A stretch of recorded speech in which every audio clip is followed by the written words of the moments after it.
our English conversation program. How are you?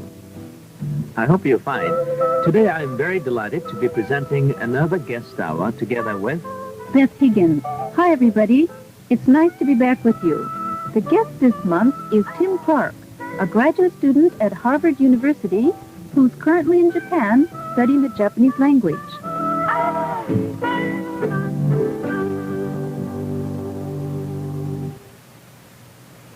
Mr. Clark, a special welcome to our program, and we're very happy to have you on this particular occasion. Thank you very much for inviting me, Professor Togo. Hello, everyone. I'm extremely pleased to be here. Perhaps it might be a good idea to begin by asking you something about yourself during the first half of this program. Mr. Clark, may I ask where you were born and brought up? Yes, I'm from England. I was born in a small village called Welwyn, which is in Hertfordshire, the county just north of London. Welwyn has a rather unusual spelling. It's spelt W-E-L-W-Y-N. So it's not just Japanese place names which are difficult to pronounce. I'll second that. I never understand how to pronounce British place names. Could you tell us a little bit more about your village?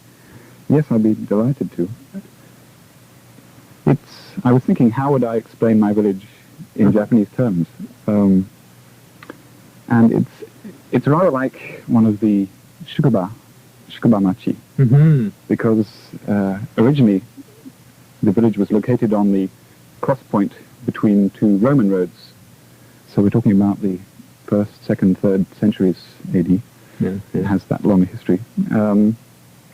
And it has always been on the main road north from London, which goes eventually to Scotland, of course. So it was a place of travellers. With a stop on the way. Yeah.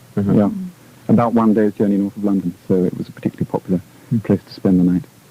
But at a time when there were maybe 800 people, I'm told, living in the village, there were 13 pubs. No less than 13 pubs to put all these people up. When you were a boy, about how many people lived there? Oh, it's much bigger than 800 now. Maybe as many as 10,000, so it's quite a big village. But in the countryside, which was nice, but near enough to London to be able to commute. May I ask you, are there still Roman ruins there? When they were building a new motorway, they found the remains of a Roman villa. So they built a tunnel underneath the surface of the motorway to preserve the site of the dig, and you can pay your penny and visit the Roman. Well, Mr. Clark, so after spending your childhood in your term, British Shukubamachi, may I ask about your educational background a little bit, and where did you go to school, or where you went to university? Yes, in England, rather than high school, as you would say in the States, we attend a secondary school, and that's from the ages of 11 to 18.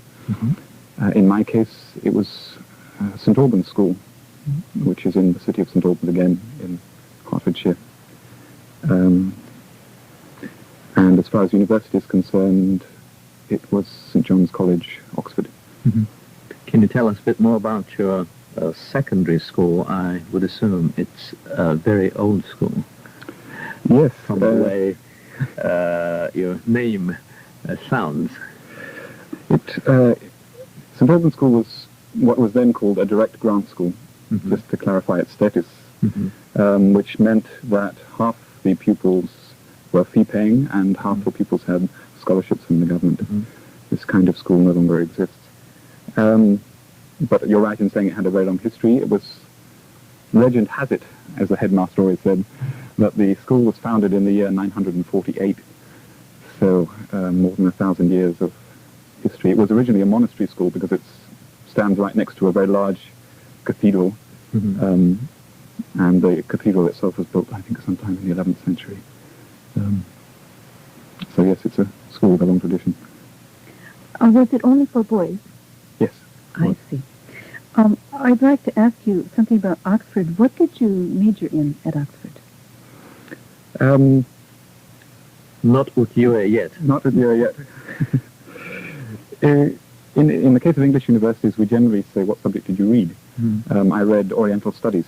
The term Oriental in English seems can refer to anything east of Suez. But in my case, it particularly referred to Japan, and I studied Japanese language, literature, history to a certain extent for 3 years. Well, since you mentioned earlier a direct grant school, that is one of the British, I would think, educational terms, which I'm afraid we find sometimes puzzling. And perhaps some of our listeners are wondering what you mean when you say such and such college in Oxford. And because in American English, as you very well know, that the term college is sometimes synonymous with in university in your country. Yes, yes. One of the classic questions which American tourists visiting Oxford used to ask the students was something like, say, can you tell me where I can find the university? And if they got any kind of polite answer at all, the answer generally was, look around you, this is it. Because Americans come to Oxford with the expectation of a campus, a patch of grass with a college library and college administrative buildings. And so do we. I mean, we Japanese may expect something like that. But in British universities, particularly at Oxford. Yes, particularly at Oxford, the organisation is very different. The university itself is really responsible for organising the lectures and for administering the exams. But one's day-to-day life and one's relationship with a particular tutor revolves around the college system. The university is broken up into perhaps 20, maybe more, separate and really rather autonomous colleges. They're the people who select you in the first place, and you live in the college buildings and eat your meals in the college hall. And generally, depending on the subject, but generally you will have tutorials with a fellow of that particular college. So it is rather different from the American system. Do students live in each college? Yes, at least for 1 year. In my case, I lived all 3 years in my college. It depends on... It's optional. Yes, it is optional. It's often decided by how many rooms the college has, and whether you have to go and find digs. We call it digs. Find an apartment outside the college. Well, after you were graduated from Oxford, may I ask what you did? The first thing I did was join the ranks of the unemployed, which was not unusual, I'm afraid, amongst my contemporaries. At that time, I was applying to American graduate schools, and in fact, all the paperwork involved in applying to American graduate schools kept me fully employed for several months. At one point, I almost sold Christmas decorations in a department store. It could have been the start of a whole new career. For about 6 months that year, I finally ended up working in the British Museum, in the Department of Oriental Antiquities. Again, they use this word Oriental to cover everything in the Far East. I was organizing the departmental library of reference books relating to Japanese art.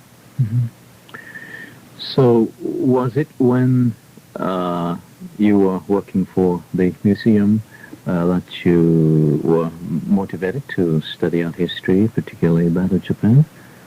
No, that happened much earlier. Earlier? Much earlier, yes. Oh. I had a general interest in Japanese culture from really a very early age. I've never been quite sure what motivated it. Then, when I was maybe 12 or 13 years old, somebody gave me a Japanese print, an ukiyo-e woodblock print. And this fired my enthusiasm when I started collecting prints and reading about them. So the love, a kind of very basic, direct love of the prints started the whole thing going, and it was very early in your life. Yes, it was later that I realized you could actually study art history as a kind of separate discipline. That came later. But you're interested in the art history of Japan, so why did you decide to go to the United States instead of coming to Japan? Because they understand English.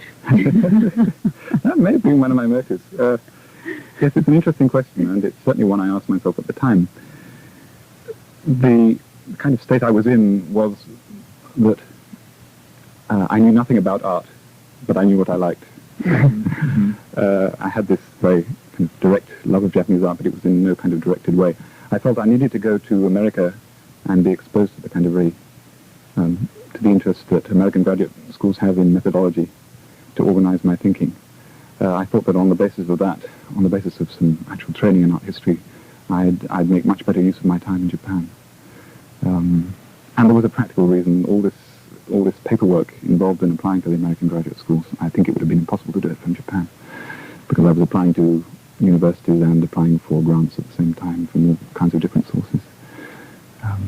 It's quite a complicated process. I'm sorry, do I understand you correctly? You preferred to receive graduate training in the United States than to receiving it in England? There are very few people actually teaching Japanese art at a graduate level in England. I see. So in a way it was partly a negative reason for wanting to go to the States. But all my professors said that it would be a very good idea because American graduate schools have this reputation of being much more involved in strict methodological study.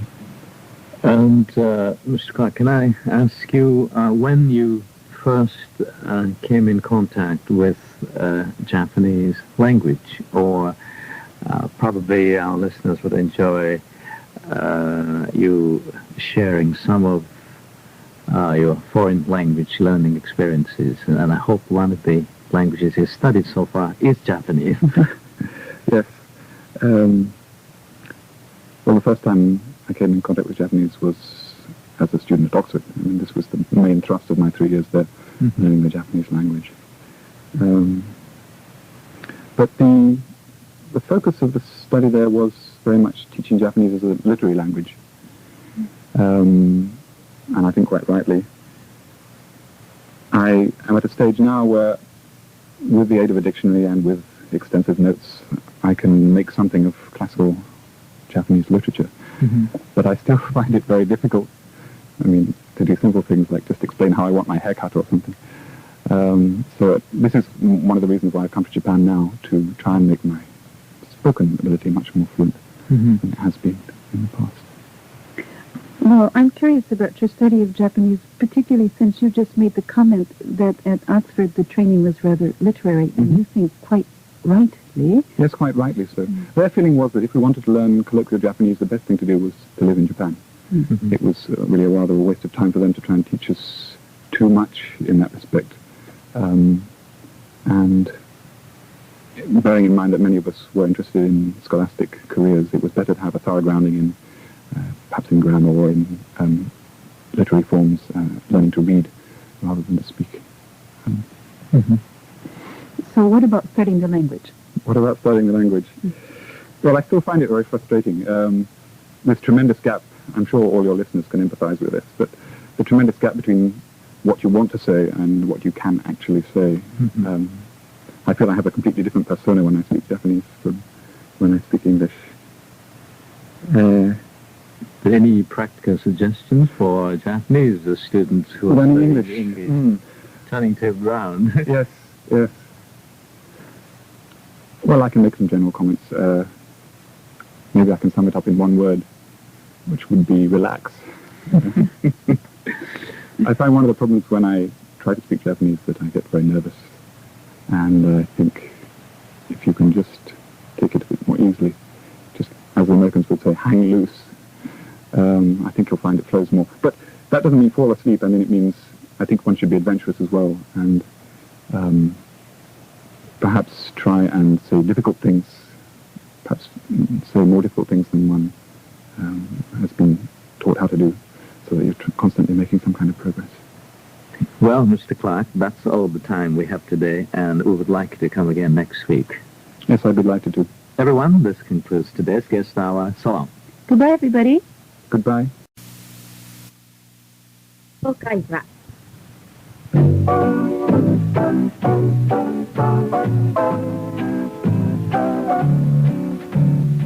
Hello, everyone. Welcome to our English conversation program. How are you? I hope you're fine. This is Katsuaki Togo, together with Beth Higgins, inviting you to join us for the guest hour again. Hi everyone, it's Beth Higgins. Nice to be back with you. Our guest this month is Tim Clark, who's studying the history of Japanese art, particularly ukiyo-e. I'm sure he has a lot to talk about.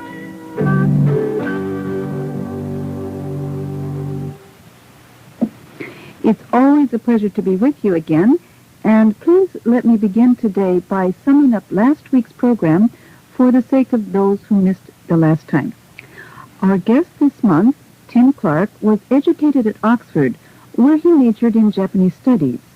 He's now a graduate student at Harvard University, where he's specializing in Japanese art history. Currently, he's in Japan studying the Japanese language. Well, Mr. Clark, it's very nice to have you with us again. I'm very happy to be back. Hello, everyone. The first question I'd like to ask you today is if you yourself are interested in painting, and if so, what kind? Oils or watercolors? At one point, I was particularly interested in printing, actually. Maybe it was my interest in Japanese prints. Although I wasn't doing woodblock prints, I was doing silkscreen printing. I don't know whether you know the process. It's quite a complicated process, so I won't try and explain it. Mainly posters, and for some of the college societies I was involved in, and greetings cards, very simple things. But I'm afraid I don't have the time or any equipment with me here in Japan. Well, then among all the forms of Japanese arts, and why are you so interested in ukiyo-e prints? Ukiyo-e prints. Could I start by rephrasing the question? Okay, sure. It's not very polite. It was something we were taught to do at school, actually. If in an exam we got a question which we found difficult to answer, we spent the first page of the essay rephrasing the question. It's not just ukiyo-e prints I'm interested in. There was a broad range of works of art being produced by these floating world artists at the time. The prints are perhaps the best well-known, partly because they're kind of ideal collector's medium, many large collections of prints in the West. But all of these artists in the 17th, 18th and 19th centuries were not only designing prints, but also executing paintings, autograph paintings, hanging scrolls, screens, albums, this kind of thing. Also designing picture books, which were very popular, and providing illustrations for literature. Sometimes stories they wrote themselves, if they were also writers, sometimes providing illustrations for other men's novels. So ukiyo has all these aspects. That's what makes it one of the most interesting things. So you are interested in ukiyo-e, or ukiyo-e, I should say. That's right. And in English we call that the floating world. What is there about this floating world that's so fascinating for you? It was ukiyo-e art is very vivacious, and it's very varied. It's constant novelty. I think this is partly because it was a very commercial art, and there was this constant demand for something new, something exciting, something which hadn't happened before. Society of the time seems to have been obsessed with performance, obsessed with performance and display, not just literal performances like the kabuki theater or like the parade of the Yoshiwara courtesans wearing gorgeous kimono, these outrageously impractical clothes they wore. Not just this kind of literal performance, but also knowing the right way to dress, knowing the right way to behave, the right things to say. There's nothing worse in ukiyo-e literature than the figure of somebody who has a lot of money but no taste. Somebody who throws lavish parties in the brothels of the Yoshiwara but doesn't know how to treat the courtesans with the required kind of decorum, with some kind of regard to the woman's feelings. So ukiyo-e is racy, ukiyo-e is always stylish, very colorful, very sexy often. Now, whether there is something here which echoes something in my own personality or compensates for some lack in my own personality, I don't know, but These are the kinds of things which draw me to the floating world in general, and in particular the ukiyo art. And am I right in thinking that you regard ukiyo as a representation or manifestation of, in your terms, a floating life in old Japanese times? It's generally regarded, it's generally accepted that ukiyo has a wonderful range of subject matter. As soon as you start studying ukiyo, you can't help but get interested in all these other spheres because the subject matter is so varied. Everything, the kabuki theatre, the brothels, food, costume, manners, nature, famous places in Edo, it's all there. So almost automatically you get drawn into all these other aspects of the culture of the time. And I think that methodologically speaking, one should be very conscious of this, and that one should in fact go outside just maybe the limited range of the prints, and try and draw as wide a view of the culture as one can, relying on all kinds of other sources, on literary sources, if one can read classical Japanese literature, on any historical accounts which survive, on actual artifacts from the time, clothes, lacquer, any other kinds of art. And in this way build up a general picture of the culture before coming back to the prints and seeing how they grew out of this general cultural sphere. This is a way of ensuring that you don't make too many mistakes in trying to interpret what the prints mean, both now to the people who view them, but perhaps more importantly to people of the time, not only the artists who produced them, but of course the people who bought them. How did ukiyo art fit into a kind of complete cultural picture at the time? Yes, I think that's very interesting. And at this point, I wonder if there is anything that parallels then with Japanese ukiyo in European countries. Well, it almost doesn't need to be said that there's no exact equivalent. It'd be extremely surprising if there were.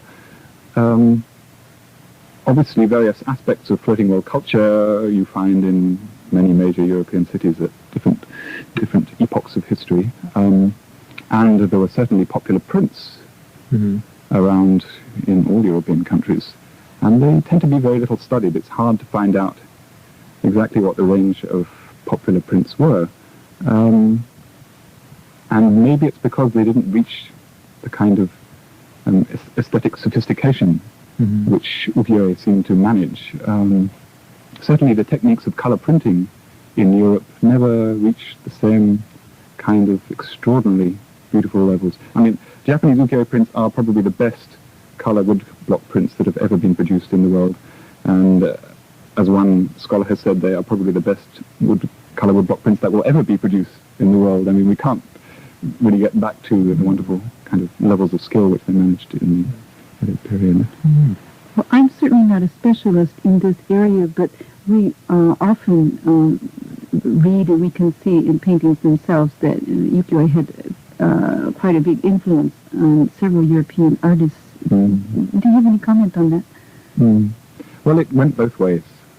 Of course, Japan was largely an isolated country during the Edo period, but a small trickle of Western engravings were coming through Nagasaki mainly in the Dutch trading ships, and these had really an enormous influence on the way ukiyo artists drew. And then when Japanese prints were discovered by a whole generation of particularly French painters and art critics, then the whole process went into reverse. And it seems often that the Japanese prints which they loved most, particularly the landscapes of Hokusai and Hiroshige, were in fact themselves influenced by an earlier generation of European engravings. So you can see it's a very complex mixture of both European and Japanese aesthetics. I didn't realize it was so much of a two-way process. Yes, very much so. I'm curious about what you're going to do after you finish your studies. What kind of career are you planning for yourself? I think it would be hard to make a career just from ukiyo, but it will certainly always be a very important part of the work I do, I think. The obvious careers open to somebody who studied art history is either to teach in a university, or perhaps to be a museum curator working with collections of Japanese art. If possible, I'd like to do both. I think they're really very complementary things. I enjoy teaching. I always find I learn an awful lot from students and from talking to other scholars about the problems. So it'll be, I think, some kind of academic career. Does your research have any particular focus? I'd like to try and focus on as narrow a time period as possible. I've chosen, in particular, the 1780s, the Tenmei era, mainly because I want to take this very broad cultural view, and it's much easier if I pick a narrow time scale. There's less things to consider.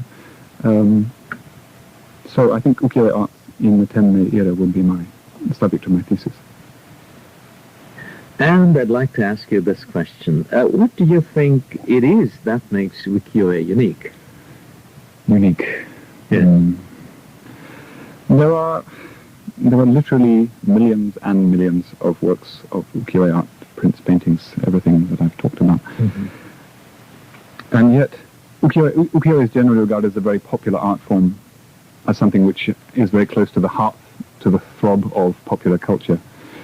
Yet somehow, over a history of 200 years, it managed to retain an extraordinarily high level of aesthetic sophistication.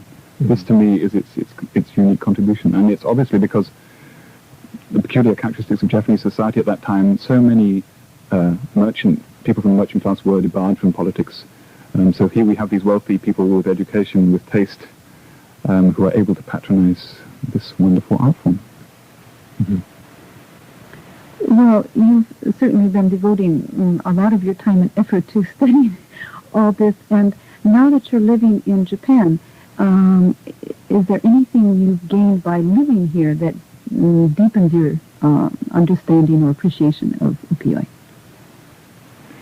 Well, besides obviously visiting museums and exhibitions to see works of ukiyo-e art I couldn't see abroad, I'm looking forward very much to visiting kabuki on a regular basis, because kabuki is such an unbroken tradition. It's just like seeing so many of my prints brought to life.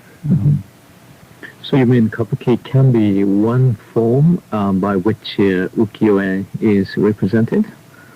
The floating world, yes, certainly. It's one manifestation of a floating world attitude towards life. There's one question that I'd like to ask you, and that is, do you think there's much international interest in prints? Of course, you are interested in them, but in ukiyo-e, is there much international interest? Certainly. I think there has been, you could almost call it an ukiyo-e mania in Western countries for over a century now. It certainly shows no sign of abating. Some of the very big collections of Japanese prints are, of course, in the West, and particularly now in America, in the Boston Museum. And it still seems to have this to be at the forefront in the kind of popular imagination. When people think of Japanese art, they tend to immediately think of ukiyo-e for better or for worse. And there's probably more been written about ukiyo-e than any other, probably all other forms of Japanese art put together. Well, I'm sorry to say, everyone, that's all the time we have today, and thank you very much for coming to talk to us, Mr. Clark, and I'm sure our listeners enjoyed every minute of this program. Thank you for inviting me. I'm very happy to have been on the program. Thank you for being with us. This concludes this month's guest hour. This is Katsuaki Togo. And Beth Higgins. Saying goodbye till next time. Bye. Goodbye. 担当は